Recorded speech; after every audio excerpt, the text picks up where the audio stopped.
Assalamualaikum warahmatullahi wabarakatuh. Alhamdulillahirrabbilalamin. Assalatu wassalamu ala ashrafil anbiya'i wal mursalin Sayyidina Muhammadin wa ala alihi wa sahbihi ajma'in, amma ba'd. Pertama-tama, marilah kita panjatkan syukur kehadirat Allah Subhanahu wa ta'ala yang telah memberikan kita banyak kenikmatan yang patut kita syukuri dengan banyak-banyak membaca hamdalah alhamdulillahirrabbilalamin. Dan tak lupa kita aturkan sholawat dan salam kepada junjungan kita Nabi besar Muhammad Sallallahu Alaihi Wasallam, kepada keluarganya, kepada tabi'in dan tabi'at serta pengikutnya hingga yaumul akhir. Semoga kita semuanya masuk di dalamnya. Amin amin ya rabbal alamin. Bagaimana kabarnya anak-anakku semua? Kita telah memasuki hari ke-17 yang kita tahu di bulan 17 Ramadan ini adalah hari di mana turunnya Al-Quran, atau biasa kita peringati dengan nuzulul Quran. Semoga ananda semuanya bisa berdekatan diri dengan Al-Quran dan sudah membaca atau tilawah Al-Quran sesuai dengan apa yang diharapkan. Ya, hari ini Ustazah ingin memberikan tausiah tentang menjaga ketakwaan dengan muhasabah. Apa sih muhasabah itu? Iya, muhasabah itu adalah menghisap atau menghitung atau mengevaluasi diri. Jadi muhasabah itu adalah menghisap atau menghitung dan mengevaluasi ketaatan amal dosa-dosa kita. Hal ini berdasarkan apa yang dikatakan oleh Umar bin Khattab radhiyallahu anhu. Hisaplah dirimu semua sebelum nanti dihisap, dan timbanglah diri kamu semua sebelum nanti ditimbang. Karena nanti hisapmu akan lebih mudah jika engkau evaluasi dirimu sekarang. Dan hiaslah dirimu untuk pertemuan akbar besar. Di hari akan ditampakkan semua dari kamu dan tidak ada yang tersembunyi. Hadis riwayat Ibnu Abi Dunya. Dalam hal muhasabah itu ada beberapa yang perlu kita muhasabai. Di antaranya yaitu yang pertama adalah muhasabah terhadap amal dalam kehidupan. Yang perlu kita tanyakan pada diri kita, apakah kita telah optimal berbekal untuk kehidupan akhirat kelak? Nah, bagaimana? Ananda sudah berbekal yang optimal belum selama ini? Berdasarkan firman Allah surat Al-Anbiya ayat 1 yang artinya, telah dekat kepada manusia hari menghisap segala amalan mereka, sedang mereka berada dalam kelalaian lagi berpaling daripadanya. Nah, berdasarkan ayat ini, Syekh Sulaiman Al-Ashqar dalam Zubdatut Tafsir berkata, itu karena hubungannya dengan kesibukan mereka dengan kenikmatan kehidupannya yang telah mereka butuhkan. Dengan begitu mereka sibuk dengan dunia daripada akhirat dan tidak mempersiapkan kehidupan akhirat. Jadi kita banyak bersibuk-sibuk ria dengan hal-hal yang hubungannya dengan duniawi, tapi tidak diimbangi dengan hal-hal yang ada hubungannya dengan akhirat. Mungkin ya sholat, yes, yang penting gugur kewajiban. Tilawah, yang penting aku tilawah. Atau kadang enggak lah, enggak tilawah gitu, tilawahnya di sekolah aja pada waktu pembelajaran bapak, mungkin kan biasanya seperti itu ya.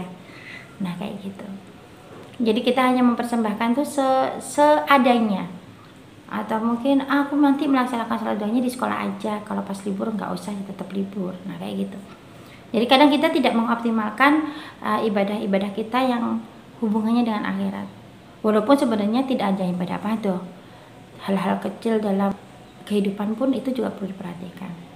Terus selanjutnya adalah yang kedua, muhasabah terhadap usia, pekerjaan, dan rezeki.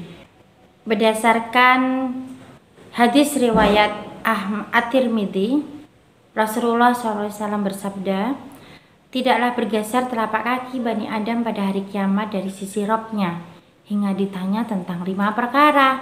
Umurnya, untuk apa ia gunakan? Masa mudanya, untuk apa ia habiskan? Hartanya, dari mana ia dapatkan? Dan untuk apa ia belanjakan? Dan apa yang ia perbuat dengan ilmu-ilmu yang telah ia ketahui? Maka oleh karena itu dari Ibnu Abbas, Rasulullah SAW bersabda, manfaatkan 5 perkara sebelum 5 perkara, yaitu waktu mudamu sebelum datang waktu tuamu. Yang kedua, waktu sehatmu sebelum datang waktu sakitmu. Yang ketiga, masa kayamu sebelum datang masa kefakiranmu. Keempat, masa luangmu sebelum datang masa sibukmu. Dan yang kelima, hidupmu sebelum datang kematianmu. Ini berdasarkan hadis riwayat Al-Hakim. Nah, di sini Ananda, maka kalian harus memperhatikan 5 hal itu. Waktu muda, sekarang Ananda masih muda, gunakan waktu itu dengan sebaik-baiknya sebelum datang nanti masa tua. Ya. Terus kemudian sehat. Kalau sehat kita melakukan apapun itu energik ya. Mau ngapain aja pasti kita bisa lakukan. Tapi kalau sehat, ya Allah, mau sholat aja butuh apa? Butuh usaha. Ya, badannya sakit tapi harus sholat seperti itu. Jadi gunakan ketika masa sehatmu itu dengan banyak-banyak juga mendekatkan diri kepada Allah. Terus masa kayamu, ya, ketika kita punya uang, ya jangan lupa kita harus sisihkan untuk bersedekah atau berinfak. Kemudian waktu luang, ya harus benar-benar bisa mengatur waktu, termasuk ketika muslim diberi tugas, itu jangan ditumpuk, ya diatur supaya nanti bisa mengumpulkan tugas tepat waktu. Dan kita gunakan hidup kita dengan sebaik mungkin sebelum datang nanti kematian kita. Itu yang kedua.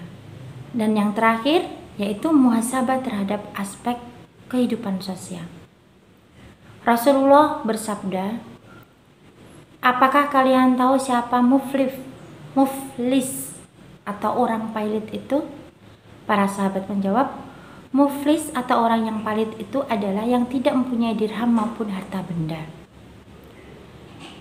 Nabi SAW berkata, muflis atau orang yang pailit dari umatku ialah orang yang datang pada hari kiamat membawa pahala sholat, puasa, dan zakat.